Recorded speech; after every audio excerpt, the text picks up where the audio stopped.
Bible कहती जब Israeli लोग प्रार्थना कर रहे थे कि परमेश्वर हमें राजा की गुलामी से छुड़ा, क्योंकि वचन कहता है कि राजा ने उन्हें कठिन कठिन कामों से उनकी जिंदगी को दुखी कर दिया था, बोझ के नीचे उनकी जिंदगी को कर दिया था। और वचन कहता है कि वो परमेश्वर की भविष्यवाणी को याद करने लगे कि प्रभु ने कहा था कि 400 साल के बीतने के बाद मैं अपने लोगों को मिस्र से छुड़ा लूंगा। वो प्रार्थना करने लगे जब 430 साल बीत गए, जब भविष्यवाणी पूरी नहीं हुई, क्योंकि वो नहीं जानते थे कि कोई भी भविष्यवाणी अपने आप पूरी नहीं होती जब तक आप उस भविष्यवाणी के विषय में प्रार्थना नहीं करते या काम नहीं करते। इसलिए नए नियम में लिखा हुआ है कि भविष्यवाणियों को तुच्छ ना जाना जाए, और जो भविष्यवाणी तेरे विषय में की गई हैं उनके अनुसार तू एक अच्छी लड़ाई को लड़े। पौलुस ने अपने बेटे, अपने स्पिरिचुअल सन तीमुथियुस से यह कहा। इसका मतलब भविष्यवाणियां अपने आप पूरी नहीं होती जब तक कि उन भविष्यवाणियों के विषय में लड़ा ना जाए। और हमारी लड़ाई इंसानों से नहीं, किसी पार्टी से नहीं, किसी धर्म से नहीं, बल्कि शैतान से है। और हम परमेश्वर के सामने भी प्रार्थना में लड़ते हैं, जिस तरह याकूब लड़ा था और जीत गया था। तो वचन कहता है कि हमें प्रार्थना करना जरूरी है, और उन भविष्यवाणियों के विषय में जो हमारे लिए की गई हैं उनके लिए भी हमें लड़ना जरूरी है, यानी प्रार्थना में फाइट करना जरूरी है। तो वचन कहता है कि जब वो फंस गए वहां पर, उन्होंने प्रार्थना करनी शुरू की। जब उन्होंने प्रार्थना करनी शुरू की तो परमेश्वर ने अपने दास को भेजा, उन्होंने मूसा को भेजा। और बाइबल कहती है मूसा के वचनों के ऊपर जिन्होंने मन लगाया और यह विश्वास किया कि मूसा अपने आप से नहीं आया है, मूसा परमेश्वर की ओर से आया है, और जो परमेश्वर की ओर से ये वचन कहेगा हम उस वचन के ऊपर यकीन करेंगे और हमारी जिंदगी सेम नहीं रहेगी और हम गुलामी से छुड़ाए जाएंगे। वो गुलामी चाहे बीमारी की हो, वो गुलामी चाहे शैतान की हो, वो गुलामी चाहे मानसिक हो, डिप्रेशन की हो, वो गुलामी किसी भी तरह की हो सकती है आपकी लाइफ में। लेकिन वचन ये कहता है कि जब आप परमेश्वर के वचन को सुनते हैं और फैसला कर लेते हैं कि आज से मैं अपना दिल दिमाग परमेश्वर के वचनों के ऊपर लगाऊंगा, तो वचन कहता है वो गुलामी नहीं रहती। परमेश्वर आपको बंधनों से छुड़ाता है और गुलामी से छुड़ाता है। और उस वचन को जो उसने मूसा को दिया था और लोगों को छुड़ा लिया था, आज मेरा विश्वास है कि परमेश्वर जो वचन आपके लिए देने वाले हैं वो पूरी तरह से आपको और आपके परिवार को छुड़ा लेगा। इस मसीह जिंदगी में क्या सबसे ज्यादा जरूरी है, क्या है सबसे ज्यादा इंपॉर्टेंट हमारी लाइफ में? आज जितने क्रूसेड्स आज तक मैंने किए हैं, मैं one of the most important word मैं आज आप लोगों के लिए लेके आया हूं। कल रात से मैं परमेश्वर की प्रेजेंस में था, अपने परिवार के साथ नहीं था, और प्रभु से कह रहा था कि परमेश्वर तेरा आत्मा मुझ पे जाहिर करे कि तू अपने लोगों से क्या कहना चाहता है। तो वचन कहता है याकूब 5 उसकी 16 से 20 आयत में, इसलिए तुम आपस में एक दूसरे के सामने अपने अपने पापों को मान लो और एक दूसरे के लिए प्रार्थना करो जिससे चंगे हो जाओ। धर्मी जन की प्रार्थना के प्रभाव से बहुत कुछ हो सकता है। एलिया भी तो हमारे समान दुख सुख भोगी मनुष्य था, और उसने गिड़गिड़ाकर प्रार्थना की कि मेह ना बरसे, तो 3.5 साल बारिश यानी मेह नहीं बरसा। फिर उसने प्रार्थना की, आकाश से वर्षा हुई और भूमि फलवंत हुई। हे मेरे भाइयों, यदि तुम में से कोई सत्य के मार्ग से भटक जाए और कोई उसको फेर लाए, तो वह ये जान ले जो किसी भटके हुए पापी को फेर लाएगा, हर एक प्राणी को उस प्राणी को वो मृत्यु से बचाएगा और उसके पापों के ऊपर वो पर्दा डालेगा। सब बोलो आमीन। एक डेविड नाम का व्यक्ति जिसके अंदर इंडिया को बचाने का बोझ था, जब वो इंडिया में आया तो उसको भाषा नहीं आती थी, लेकिन वो एक बात जानता था कि वचन कहता है कि प्रार्थना के प्रभाव से बहुत कुछ हो सकता है। एलिया भी तो हमारे समान दुख और सुख भोगी मनुष्य था, क्योंकि जिनकी जिंदगियों से मिरेकल्स होते हैं या जिनकी लाइफ में मिरेकल होते हैं, लोगों को लगता है कि शायद ये आसमान से उतरा हुआ पुरुष है कोई, इसलिए इसके जब ये प्रचार करता है या ये प्रार्थना करता है, लंगड़े चलते हैं, शायद ये स्वर्ग से उतरा है। लेकिन वचन ये कहता है क्या फर्क था एक आम व्यक्ति में और एक एलिया में? एलिया भी तुम्हारे समान दुख सुख भोगी मनुष्य था, यानी उसके जीवन में दुख भी आते थे, उसके जीवन में तुम्हारी तरह सुख भी आते थे। लेकिन बाइबल कहती है कि वो तुम्हारे समान, हमारे समान दुख सुख भोगी मनुष्य था, लेकिन जब उसने प्रार्थना की कि मेघ ना बरसे तो मैं नहीं बरसा।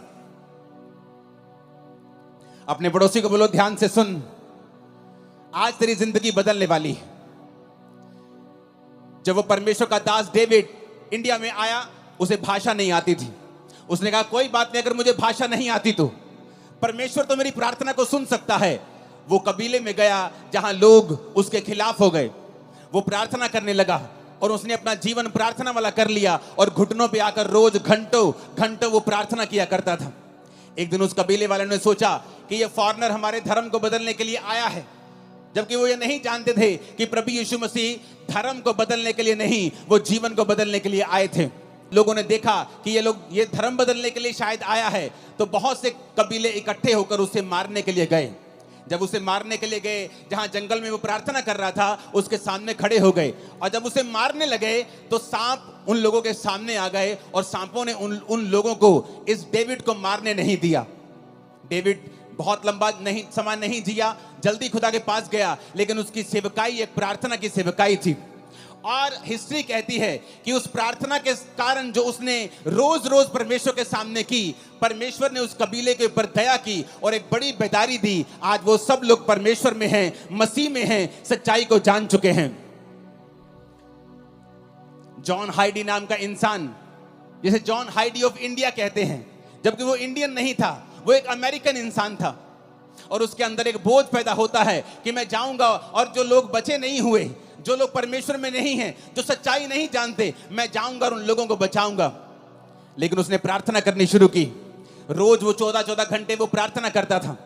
इतनी वो प्रार्थना करता था कि एक दिन जब वो बीमार हो गया, डॉक्टर के पास उसे लेके गए, तो डॉक्टर ने बताया कि आप एक जगह जैसे झुक के जब प्रार्थना करते हैं, आपने इतनी लंबी लंबी प्रार्थनाएं की हैं कि आपका हार्ट जो है वो शिफ्ट हो चुका है और अपनी जगह से थोड़ा दूर जा चुका है, इसलिए आप बीमार हैं। आपके हार्ट की थोड़ी पोजीशन जो है वो चेंज हुई है, आपकी बॉडी में इतने बदलाव हुए हैं।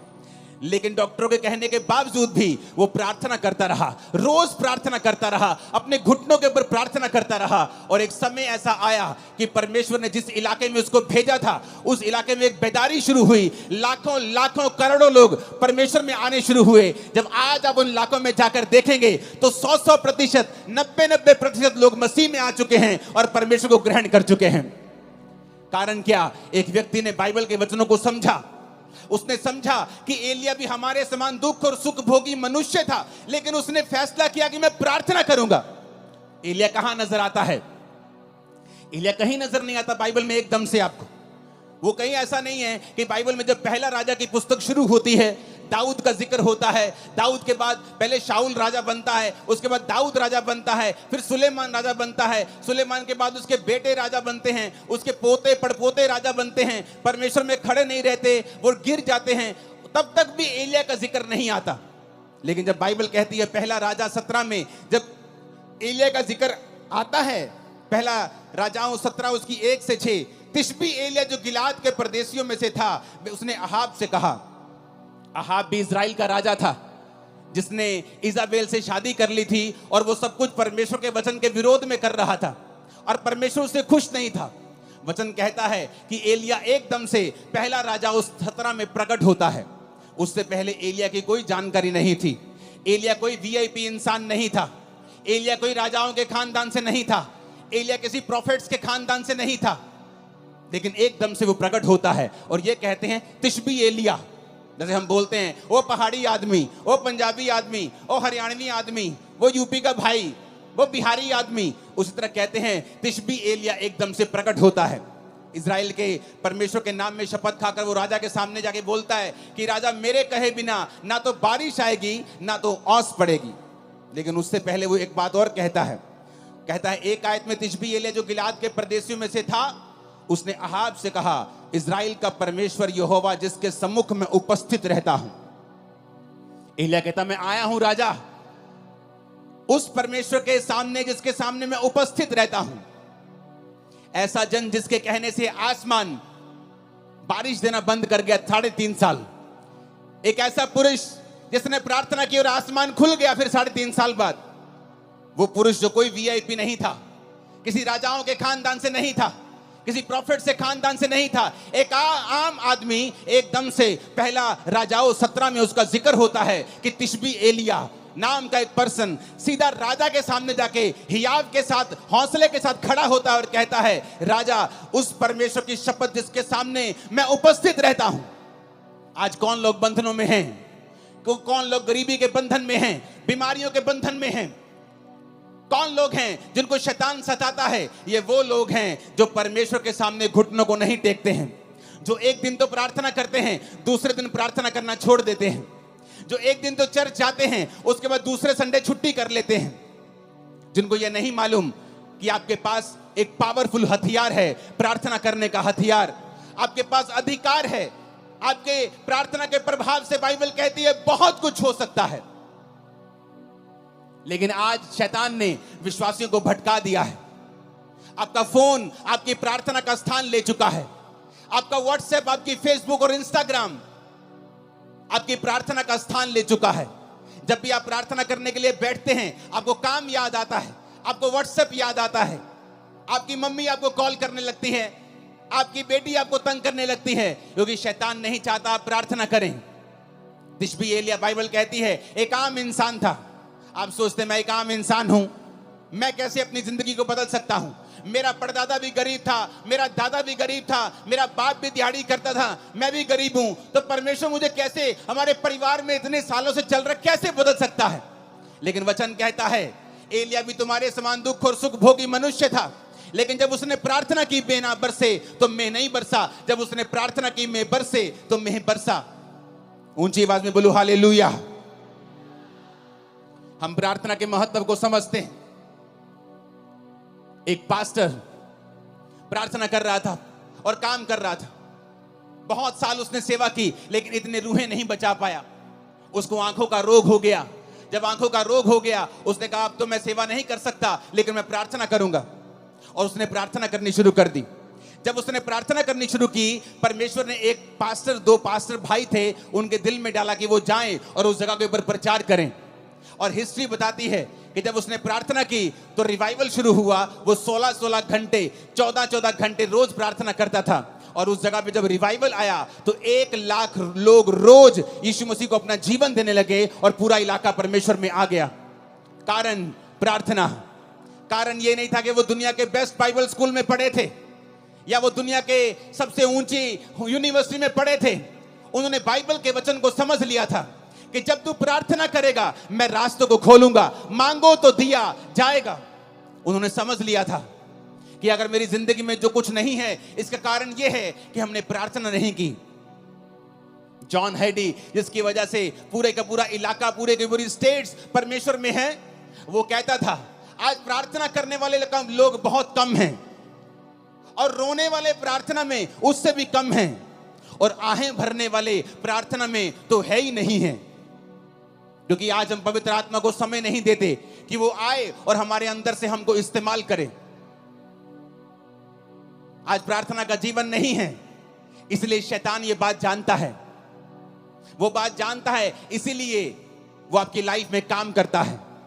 लेकिन वचन ये कहता है अगर आप इस प्रार्थना की पावर को समझ जाएंगे, अगर आप समझ जाएंगे आपके पास एक अधिकार है और आप परमेश्वर से प्रार्थना कर सकते हैं, जब तक वो उत्तर ना दे तब तक प्रार्थना कर सकते हैं, आपकी लाइफ कभी भी सेम नहीं रहेगी। मेरी लाइफ में जब मसीह में आने के कितने साल बाद भी जब मेरी लाइफ में चंगियाई नहीं थी और मैं सेवकाई में आ चुका था, तो पवित्र आत्मा मुझे एक ही बात बोलता था कि तुझे पवित्रताई में रहना है, क्योंकि पवित्रताई में रहने से तो अपनी जिंदगी का बड़े से बड़ा अटैक खत्म कर सकता है। चाहे वो तेरे शरीर के ऊपर हो, तेरी आत्मा के ऊपर हो, तेरे फाइनेंस के ऊपर हो, तेरी सेवकाई के ऊपर हो। अगर तू पवित्रताई में चलेगा और गंदगी नहीं करेगा, व्यभिचार नहीं करेगा, चोरियां नहीं करेगा, तो परमेश्वर तेरी जिंदगी से बड़े बड़े बंधनों को तोड़ देगा। और दूसरा, पवित्र आत्मा ने कहा अगर तू प्रार्थना करेगा। ये टीम जो मेरे पीछे खड़ी है, उनमें से कुछ लोग 20 साल से मेरे साथ हैं। ये लोग जानते हैं किस तरह से जब 2014, 13, 12 की बात है, मैं अपने प्रार्थना रूम में, जब ये भी मेरे साथ होते थे, जब प्रार्थना करने के लिए बैठते थे तो रोज 6 घंटे 5 घंटे इनके साथ अकेले में प्रार्थना करता था। इनके बाद उठ के फिर मैं अपने रूम में प्रार्थना करता था, उसके बाद रात को प्रार्थना करता था। मेरा सारा दिन प्रार्थना में बीतता था और मैं खुद नहीं जानता था कि मैं इतनी प्रार्थना कर रहा हूं, क्या परमेश्वर मुझे उत्तर देगा। लेकिन वचन कहता है उसमें की गई मेहनत कभी व्यर्थ नहीं जाती। वो आपकी प्रार्थनाओं को सुनता है। जो प्रार्थना आपने 10 साल पहले भी की हैं, प्रभु उनको भी सुनता है। और वचन कहता है कि वो अपने खोजने वालों को प्रतिफल देता है। यानी कि जब आप प्रार्थना करते रहते हैं और उसके साथ परमेश्वर को खोजना नहीं छोड़ते, आप चर्च नहीं छोड़ते, आप फास्टिंग नहीं छोड़ते, बाइबल पढ़ना नहीं छोड़ते, आप संगति नहीं छोड़ते, तो परमेश्वर सारी प्रार्थनाओं का उत्तर देता है। मेरे जीवन में भी ऐसा ही हुआ। जो मेहनत मैं करता गया, जो प्रार्थना मैं करता गया, एक समय आया मसीह में आने के 10 साल बाद परमेश्वर सारी प्रार्थनाओं का उत्तर देने लगा। और आज मेरे जीवन में सारी प्रार्थना के उत्तर आ चुके हैं। लेकिन आज भी थोड़े दिन पहले की बात है, जब मैं अपने प्रार्थना के रूम में गया, मैं आपको ये टेस्टिमनी दूंगा। उससे पहले एक वचन हम और पढ़ेंगे। प्रेरितों के काम 3 उसकी 1 से 8 आयत में लिखा है, पतरस और यूहन्ना तीसरे पहर प्रार्थना के समय चर्च में जा रहे थे और लोग एक जन्म के लंगड़े को ला रहे थे, जिसको वो प्रतिदिन मंदिर के उस द्वार पर जो सुंदर कहलाता है बैठा देते थे कि वो चर्च में आने वाले उसे भीख मांगे। उस भिखारी ने पतरस और यूहन्ना को चर्च में जाते देखा और उससे भीख मांगी। पतरस ने यूहन्ना के साथ उसकी ओर ध्यान से देखकर कहा, हमारी ओर देख। और वह कुछ पाने की आशा से उनकी ओर ताकने लगा। तो पतरस ने कहा, चांदी और सोना तो मेरे पास नहीं है, परंतु जो मेरे पास है वह तुम्हें देता हूं। यीशु मसीह नासरी के नाम से चल फिर। उसने दाहिना हाथ पकड़कर उसे उठाया। उसके पांव और टखनों में तुरंत बल आया। वो उछलकर खड़ा हो गया, चलने फिरने लगा, चलता कूदता प्रभु की स्तुति करता हुआ उस चर्च में गया। वचन कहता है आज बहुत से लोग चाहते हैं कि उनकी मिनिस्ट्रीज में लंगड़े चलें, उनकी जिंदगियों से भी बड़े बड़े काम हों।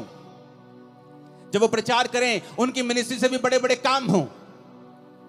लेकिन अगर आप ध्यान से बाइबल पढ़ेंगे तो पतरस और यूहन्ना उस समय लंगड़ा चलाने के लिए या हीलिंग करने के लिए चर्च में नहीं आ रहे थे। वचन कहता है वो प्रार्थना करने के लिए चर्च में जा रहे थे। उनके लिए प्रार्थना इतनी इंपॉर्टेंट थी कि वो घर बैठ के प्रार्थना नहीं करना चाहते थे। वो ऐसे ही उठे कि तीसरा पहर है, चलो प्रार्थना करने के लिए वो घर से निकलते थे।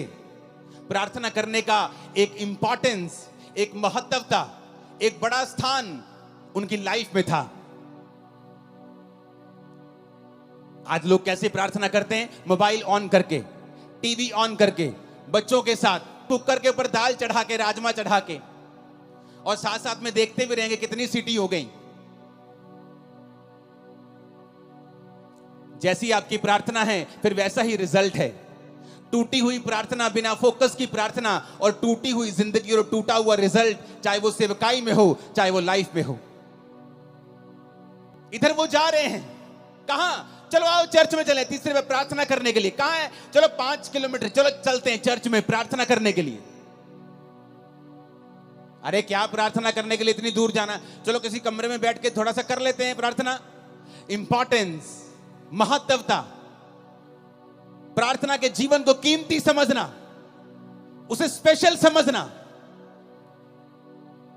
अफ्रीका के जाके हिस्ट्री देखो, जिन पास्टर्स ने उन्हें बदला है वो अपनी जिंदगी में 90-92% अपना पैसा परमेश्वर को देते, सिर्फ 8% रखते थे अपने पास।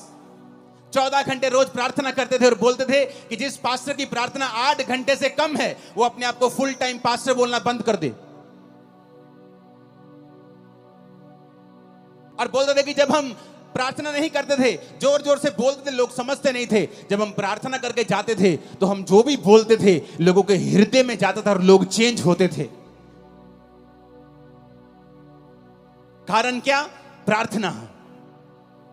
पतरस और यूहन्ना प्रार्थना करने के लिए जा रहे हैं। कोई लंगड़ा चलाने के लिए नहीं जा रहे, हीलिंग करने के लिए नहीं जा रहे, प्रार्थना करने के लिए जा रहे हैं। और रास्ते में लंगड़ा मिलता है, उनकी ओर देखता है और पैसे की आशा से, कुछ पाने की आशा से देखता है। वो कहता है भाई साहब पैसा तो मेरे पास नहीं है। हाँ चर्च का पड़ा होगा बहुत, लेकिन मेरे पास तो अपना नहीं है पर्सनल। मैं तुझे पैसा तो नहीं दे सकता, लेकिन वो दे सकता हूं जो तुझे सबसे अधिक चाहिए। यीशु मसीह नासरी के नाम से उठ और चल फिर। आप जानते लोगों ने इस मिरेकल के बाद पतरस और यूहन्ना को पकड़ लिया।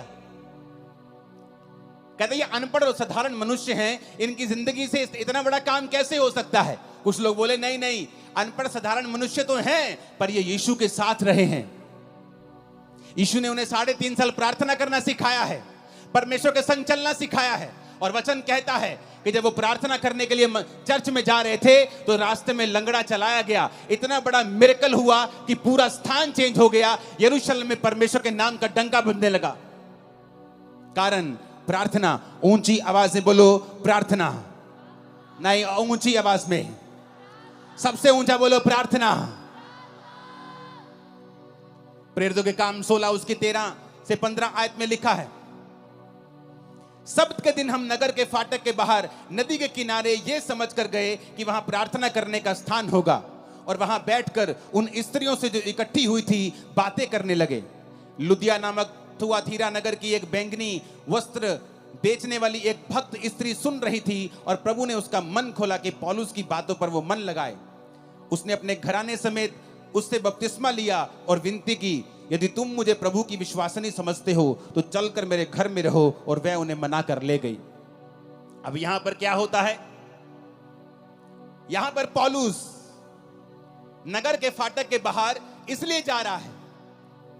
पुराने टाइम में नगर में फाटक होते थे, शहर बनाई होती थी या फाटक होते थे, तो वो फाटक के बाहर जाना चाहता था, नगर के बाहर, ताकि वो वहां पर प्रार्थना कर सके।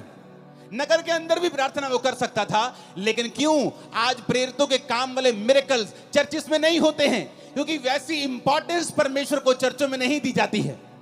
पास्टर्स की लाइफ में भी वैसी इंपॉर्टेंस प्रार्थना की नहीं रही जैसे प्रेरितों के टाइम में हुआ करती थी। वो प्रार्थना किसी घर में भी कर सकते थे, लेकिन बाइबल कहती शाम को स्पेशल वो उठ के गए नगर से बाहर। तब ऐसा भी नहीं था कि गाड़ियां थी, बड़ी बड़ी गाड़ियां थी कि 10 मिनट लगेंगे, चलो गाड़ी में चलते हैं।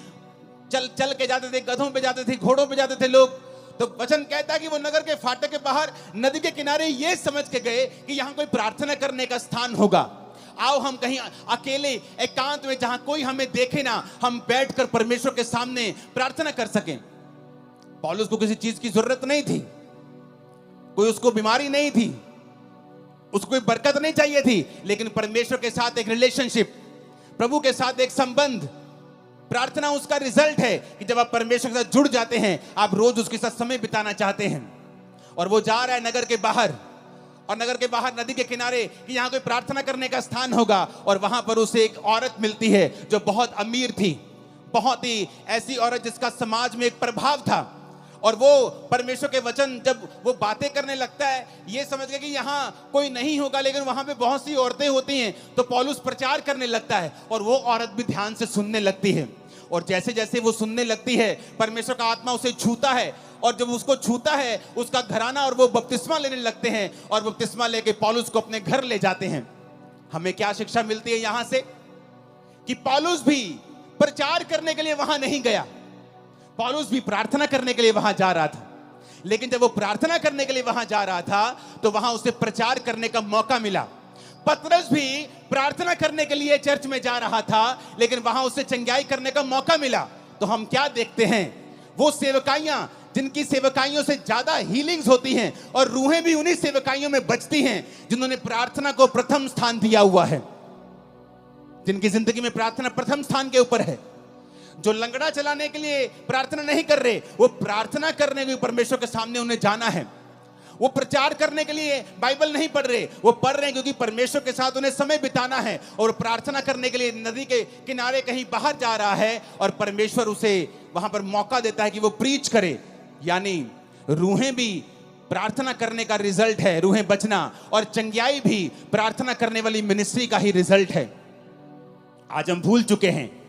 एज ए बिलीवर हमारा पहला काम है परमेश्वर के सामने रोज जाना और प्रार्थना करना, क्योंकि शैतान कुछ भी करेगा, आपकी प्रार्थना के जीवन को वो खत्म करने की कोशिश करेगा। क्योंकि जिस दिन आपकी प्रार्थना लग गई, प्रार्थना में ब्रेक लग गई, उस दिन जीसस से आपकी ब्रेक लग गई। A break in prayer, a break in Jesus. प्रार्थना में ब्रेक का मतलब है जीसस से ब्रेक लग जाना। शैतान ये बात को जानता है। बाइबल पढ़ के देख लो, जहां जहां प्रार्थना हुई वहां वहां परमेश्वर ने बहुत सी चीजों को बदला है। जिन्होंने प्रार्थना नहीं की वो विष मांगते रह गए हैं। आपका परमेश्वर परमेश्वर है, वो जीनी नहीं है कि आप उस रगड़ेंगे और वो निकलेगा और आप कहेंगे मुझे ये चाहिए। वो परमेश्वर है, उसका वचन कहता है मांगो तो दिया जाएगा, ढूंढो तो तुम पाओगे, खटखटाओ तो तुम्हारे लिए खोला जाएगा। तुमने कंप्लेंट की है अपने पास्टर से, अपने पति की कि ये नशा करता है, अपने बेटे की नशा करता है, लेकिन कभी प्रार्थना नहीं की। हाँ मैंने की है प्रार्थना। कितनी देर? आधा घंटा। एक बार की? अच्छा रोज की? हाँ मैंने 2 महीने की। उसके बाद मैंने प्रार्थना करनी बंद कर दी। मैं चर्च में भी कम जाती हूँ, कभी कभी जाती हूँ बड़ी मीटिंग में, लेकिन मैं पास्टर को रोज फोन करके तंग करती हूँ कि मेरे लिए, मेरे बेटे के लिए प्रार्थना करना। वचन कहता हर एक व्यक्ति अपना बोझ स्वयं उठाएगा। आपका पास्टर आपको वचन देगा, हाँ वो आपके बेटे के लिए प्रार्थना भी करेगा, लेकिन परमेश्वर ने आपकी ड्यूटी लगाई है, तू बच, तेरा घराना बचाया जाएगा। तू कैसे बचेगा, तू कैसे बचेगी अगर तेरी प्रार्थना जीरो है तो? एक आदमी को परमेश्वर ने कहा मैं तुझे इस्तेमाल करूंगा, इस जगह पे, इस नगर में, मैं इस देश में तुझे इस्तेमाल करूंगा। वो चला गया। पवित्र आत्मा ने कहा प्रार्थना करनी पड़ेगी। प्रार्थना करता था रोज, क्योंकि उसको चर्च से पैसा नहीं लेना था, तो वो शाम तक काम करता था, शाम के बाद आता था और प्रार्थना करता था। जब कुछ साल रिजल्ट नहीं आया तो उसने फैसला किया कि अब मैं काम नहीं करूंगा, अब मैं सिर्फ प्रार्थना करूंगा। तो परमेश्वर ने उसका कुछ इंतजाम किया, कुछ रिटायरमेंट का इंतजाम किया, पैसों का इंतजाम किया कि वो 24 घंटे प्रार्थना कर सके, और वो लगातार उस देश के लिए प्रार्थना करने लगा। 7 साल के बाद जब वो लगातार प्रार्थना करने लगा, उस देश में एक लॉ पास हो गया, सारे वेश्या के अड्डे, सारी दारू की दुकानें बंद हो गईं, और देश के 99% लोगों ने परमेश्वर को ग्रहण कर लिया। उसकी इंटरव्यू हुई, लोग उसके पास आके पूछने लगे क्या किया आपने, आपने ऐसा क्या किया कि ये सारे लोग परमेश्वर में आ गए? उसने कहा आओ मैं तुम्हें दिखाता हूं। वो अपने प्रार्थना के कमरे में उन्हें ले गया, और लकड़ी का कालीन था, सॉलिड लकड़ी का, और उसमें घुटनों के निशान पड़े हुए थे। उसने कहा ये मेरा मूल्य है परमेश्वर के सामने, जो मैंने इन लोगों के लिए प्रार्थना की है, और परमेश्वर ने मेरी प्रार्थना को सुना है। आप अकेला प्रचार करेंगे बिना प्रार्थना के, बिना प्रभु की हुजूरी के, लोगों के हृदय कभी छिदेंगे नहीं। वो कभी परमेश्वर को ग्रहण नहीं कर पाएंगे, कभी परमेश्वर के वचन को समझ नहीं पाएंगे।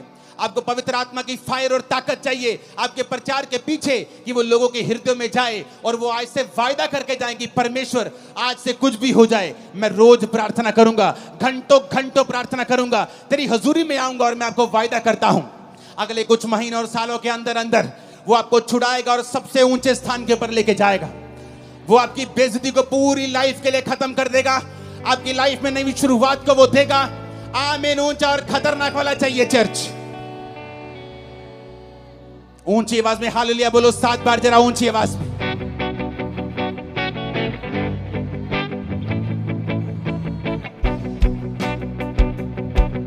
Hallelujah, hallelujah. अगर आप प्रार्थना नहीं करेंगे, हन्ना अपने पति से लड़ती थी रोज, मेरे बेटा क्यों नहीं, मेरे बच्चा क्यों नहीं है। वो कहता मैं क्या परमेश्वर हूं, मैं क्या खुदा हूं, मेरी दूसरी पत्नी के है, अगर तेरे नहीं, तब 1 से ज्यादा शादियां होती थी पुराने नियम में। उसने कहा अगर तेरे नहीं है तो मैं क्या कर सकता हूं, क्या मैं परमेश्वर हूं? अगर परमेश्वर ने तेरी कोख को बंद कर दिया है तो मैं क्या कर सकता हूं। उसका रोना उसको बच्चा नहीं दिला पाया। रोज रोती थी, बच्चा नहीं हुआ। रोज कर लाती थी, कंप्लेंट भी करती होगी, परमेश्वर को ताने भी मारती होगी, कुछ नहीं हुआ। एक दिन हन्ना ने फैसला कर लिया। पहला शमूएल 1 उसकी 9 से 20 आयत में लिखा है कि हन्ना एक दिन परमेश्वर के घर में गई और वहां प्रार्थना करने लगी। और प्रार्थना कैसी की? दिल से, टूटे हुए मन के साथ, क्योंकि वचन कहता है वो टूटे और पिसे हुए दिल को कभी तुच्छ नहीं जानता। उसने परमेश्वर से प्रार्थना की कि परमेश्वर अगर तू अपनी दासी के दुख की ओर दृष्टि करे और अपने को बेटा दे, तो मैं तेरे भवन में वो बेटा तेरी सेवा के लिए दे दूंगी। और उसके होंठ हिलते थे, क्योंकि वो पूरे मन से प्रार्थना कर रही थी, आंसुओं के साथ, लेकिन सुन नहीं रहा था वो क्या कह रही है। उस घर के सेवक ने समझा कि ये नशे में है। उसने कहा ऐ औरत, अपना नशा छुड़ा, अपना नशा छोड़ दे, क्या वक वक बुड़बुड़ कर रही है तू? उसने कहा मैं नशे में नहीं आई हूं प्रभु के दास, मैंने जो कुछ भी अब परमेश्वर को कहा है बहुत ही शोकित और कुड़ाई जाने के कारण कहा है। लोगों ने मुझे ताने मारे हैं, मेरी सौतन ने मुझे ताने मारे हैं, सास ने, सब ने ताने मारे हैं, मेरा दिल टूट गया है। मैंने फैसला कर लिया है कि मैं अपना जीवन प्रभु को दूंगी, मैं प्रार्थना करूंगी और परमेश्वर को अपना बेटा भी चढ़ा दूंगी।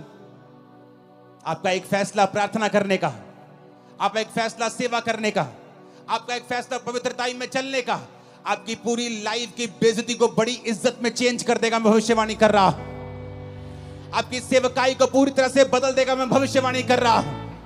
आपके बच्चों की लाइफ को पूरी तरह से बदल देगा, मैं भविष्यवाणी कर रहा हूं। आमीन। ऊंचाई आशीष आपकी है चर्च।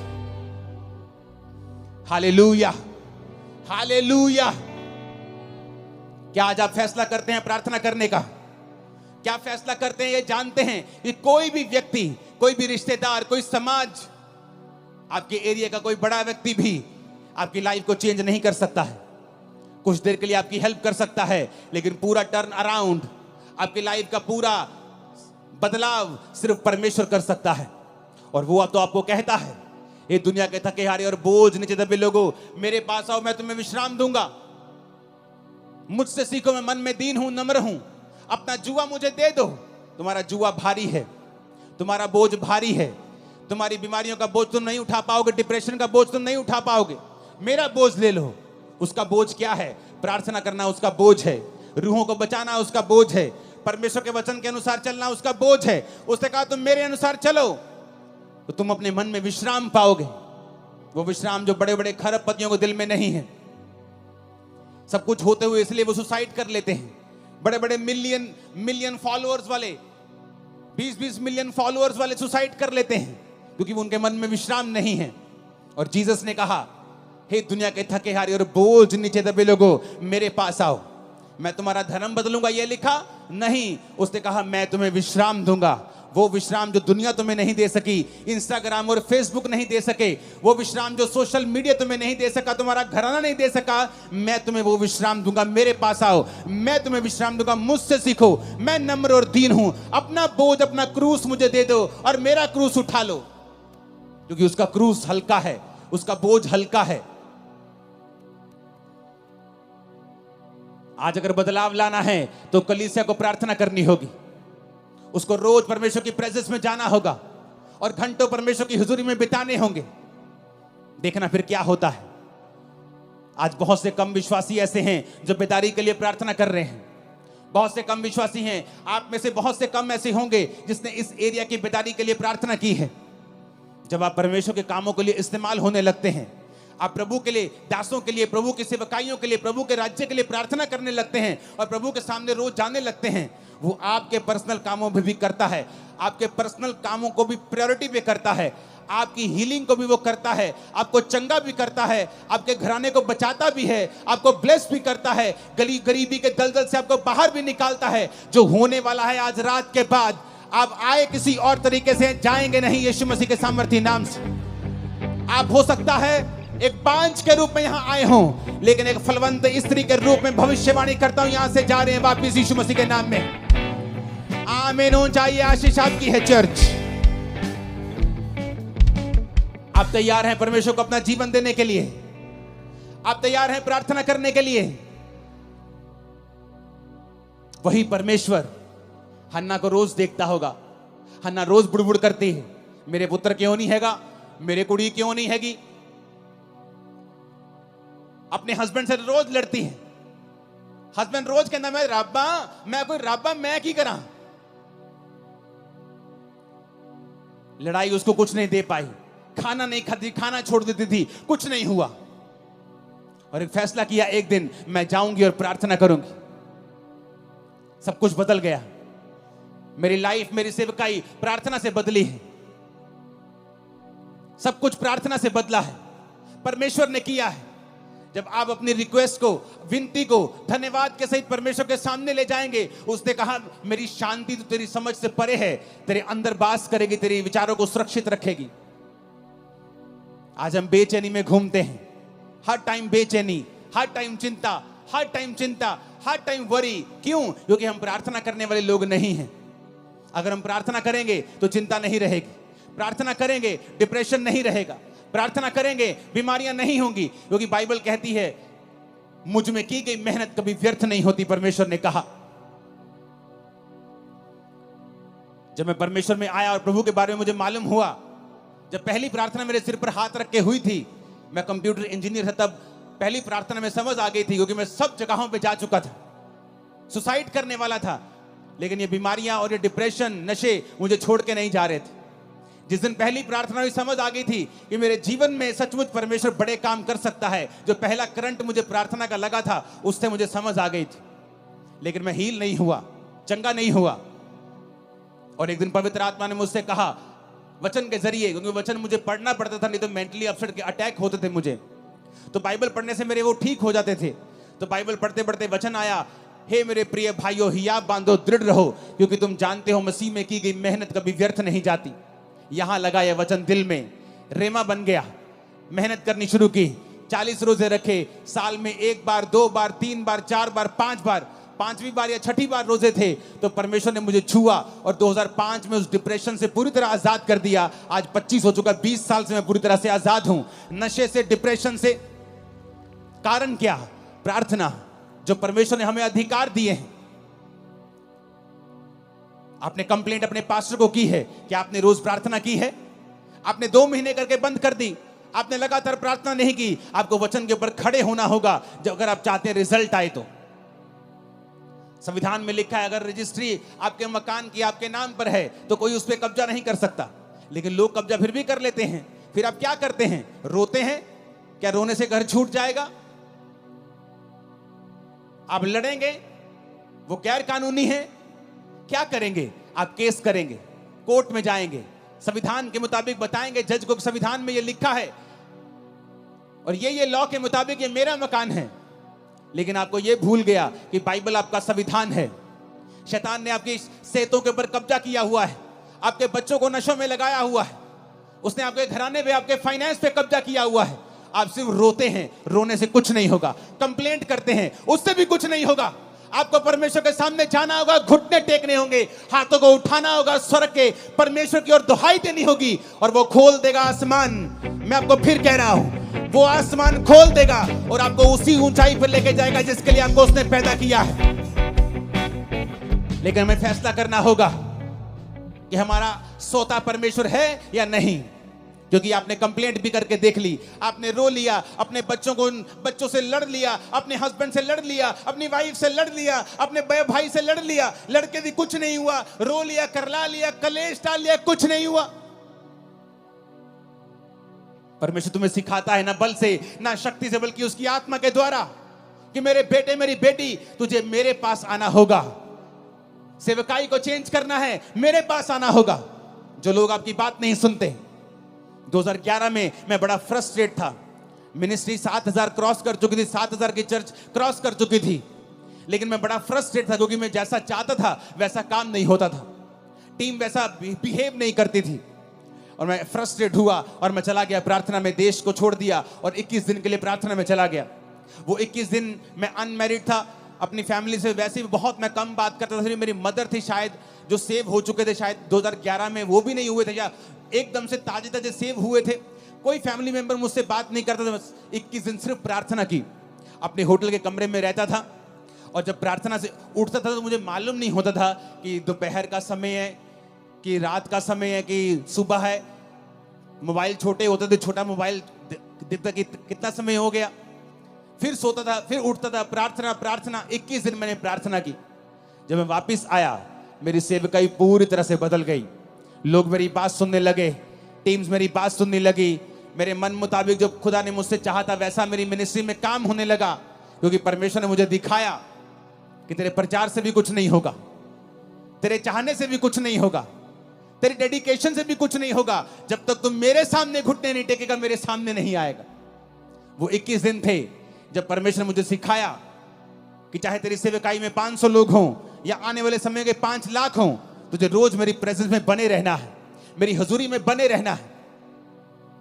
तब समझ आई और उसके बाद मैं रोज अपने आप को प्रार्थना में देने लगा।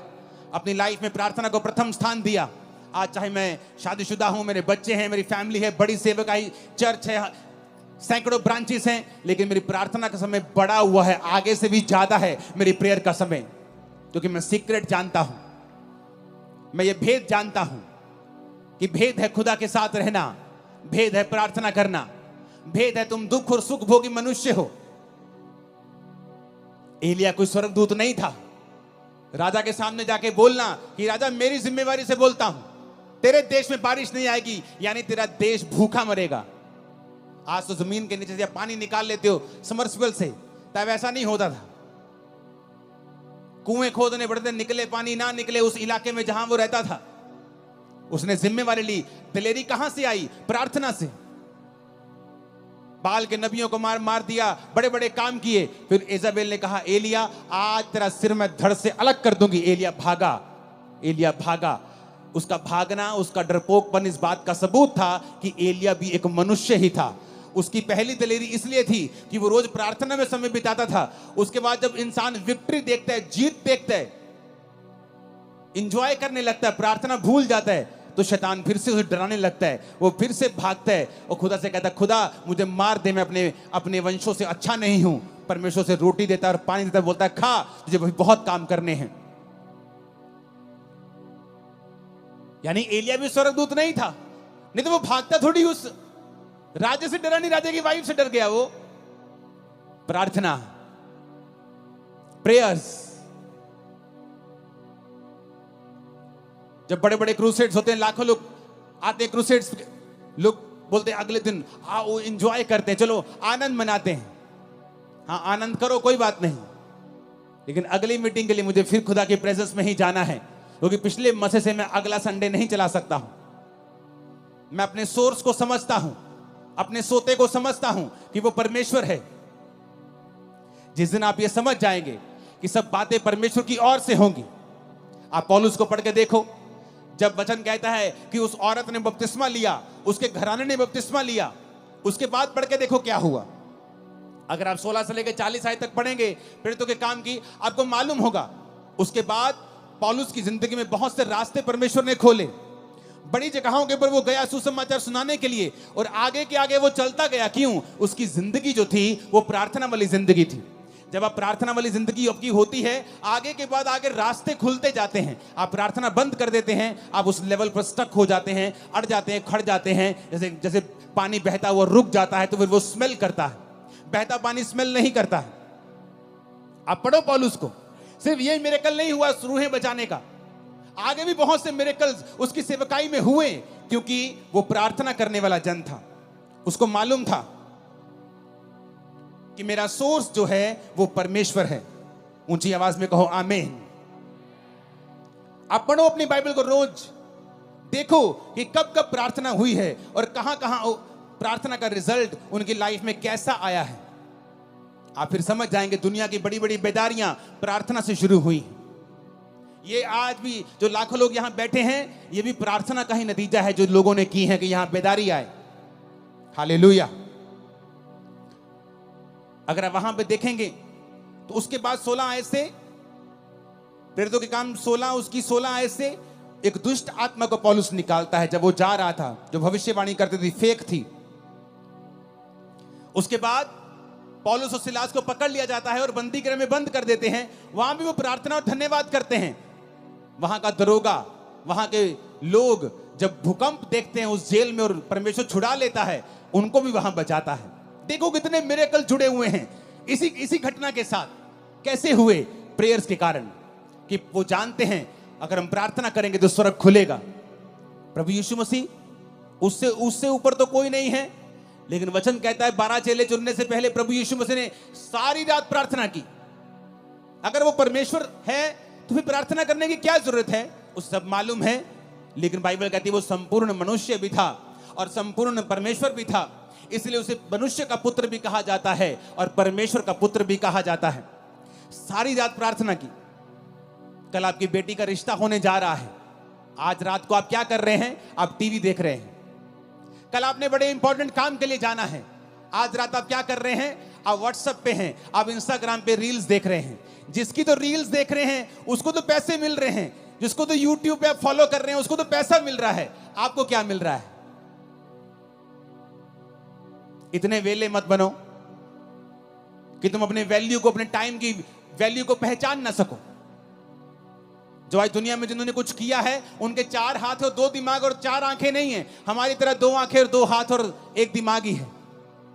अपने समय का सदुपयोग करो, उसे परमेश्वर में इन्वेस्ट करो, लगाओ उसे परमेश्वर में, और आप अच्छा समय काटने वाले हैं। मैं भविष्यवाणी करके जा रहा हूं, अच्छा समय मुकेरिया चर्च आप काटने वाले हैं। आमीन ऊंचा चाहिए। हालेलुया। पढ़ो बाइबल, देखो क्या हुआ है प्रार्थनाओं के बाद। आप ध्यान से बाइबल पढ़ेंगे, इस स्थिति से पढ़ेंगे कि मैं पढ़ना चाहता हूं, मैं देखना चाहता हूं क्या हुआ है प्रार्थना करने के बाद। कितने बदलाव आए हैं सेवकाइयों में, पर्सनल लाइफ में, मैरिड लाइफ में, बच्चों की जिंदगी में, फाइनेंशियल लाइफ में, सोशल लाइफ में। बहुत से बदलाव आप देखेंगे जिस दिन आप प्रार्थना करने का मन बना लेंगे। मैं करता जी, मैं नहीं करता जी प्रेयर, मेरी वाइफ बहुत करती प्रेयर। और वचन क्या कहता है कि आदमी को लीड करने के लिए चुना गया है। जब आदमी, घर का आदमी लीड नहीं करेगा, वो घर कहीं नहीं पहुंचेगा। औरत को जो आदमी लीड कर रहा है उसे संभालने का मसा दिया गया है। आज अगर इस सेवकाई में सैकड़ों ब्रांचेस हैं, उन्हें संभालने वाला मैं नहीं हूं, मेरी वाइफ है।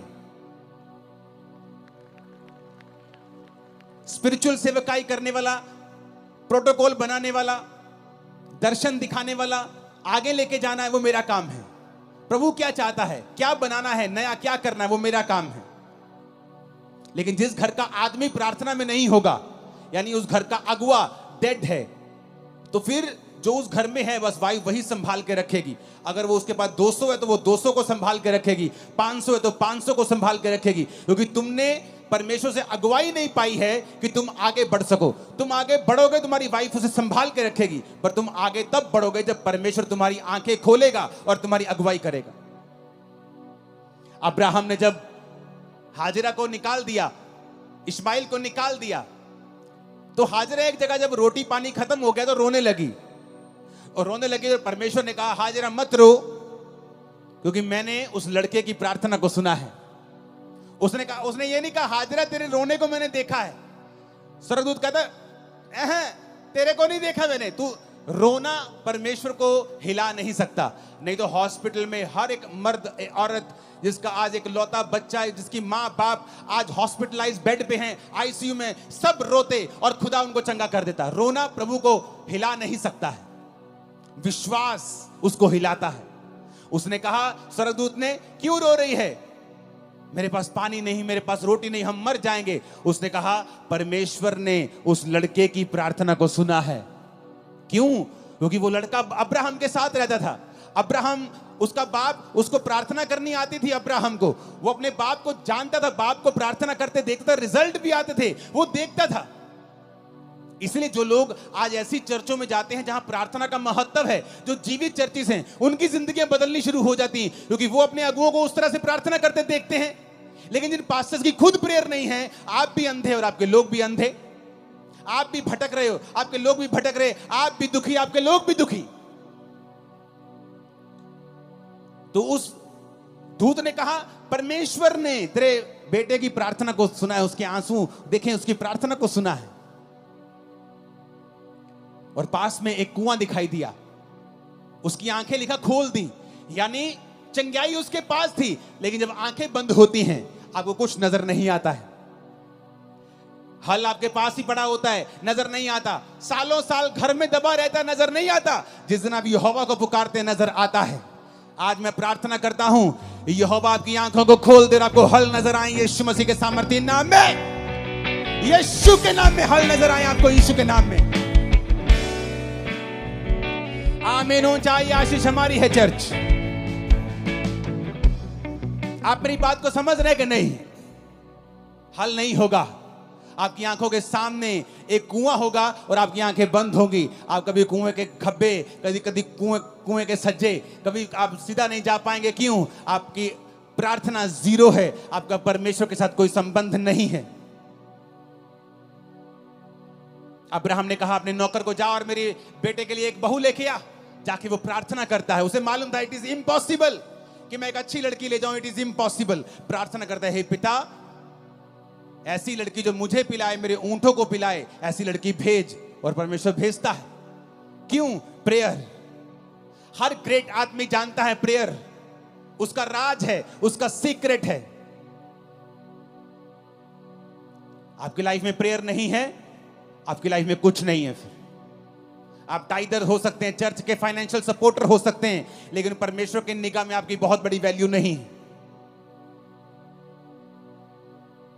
अगर आपका फेसबुक अकाउंट आपको प्रार्थना करने से रोक रहा है, यहीं डिलीट करके जाना, खोल लेना जाके 50 दिन बाद जब प्रार्थना सेट हो जाए। खुदा ने कहा ऐसा इंसान जो तुम्हें काना करता है, कहता है तू काना होके परमेश्वर के राज में प्रवेश कर लेना। ऐसा ना हो कि 2 आंखें रख के तू नरक में चला जाए। फेसबुक अकाउंट रखने का कोई प्रॉब्लम नहीं है, लेकिन अगर वो प्रार्थना खत्म कर रहा है तो डिलीट कर दो और प्रार्थना में चले जाओ। ऐसी हर चीज को खत्म कर दो। काना होके प्रवेश कर लो, लंगड़ा होके प्रवेश कर लो, एक टांग के साथ लंगड़े होके चले जाओ, लेकिन चले जाओ। जो सही है उसे अपना लो। आज लड़ाई है अपनी फैमिली से, बहू से, सास से, माफ कर दो आज, नहीं तो प्रार्थना नहीं कर पाओगे परमेश्वर के सामने। और लेकिन अगर आज आपने इस वचन को सुन के जो खुदा ने मुझे दिया है, मैं अपने आप से नहीं कह रहा हूं, और आपने प्रार्थना करने का और प्रभु के साथ जीने का मन बना लिया, मैं आपको बता रहा हूं, आपकी इज्जत की जाएगी, आप ऊंचे किए जाएंगे, आप चंगे किए जाएंगे, आप आजाद किए जाएंगे, आप ब्लेस किए जाएंगे यीशु मसीह के सामर्थी नाम में। आपकी लाइफ सेम नहीं होगी, आप बड़े देशों में होंगे, बेस्ट जगहों के ऊपर आप होंगे, आपका घराना यीशु मसीह के नाम में आशीषित होगा। आमीन। ऊंचाई आशीष हमारी है चर्च।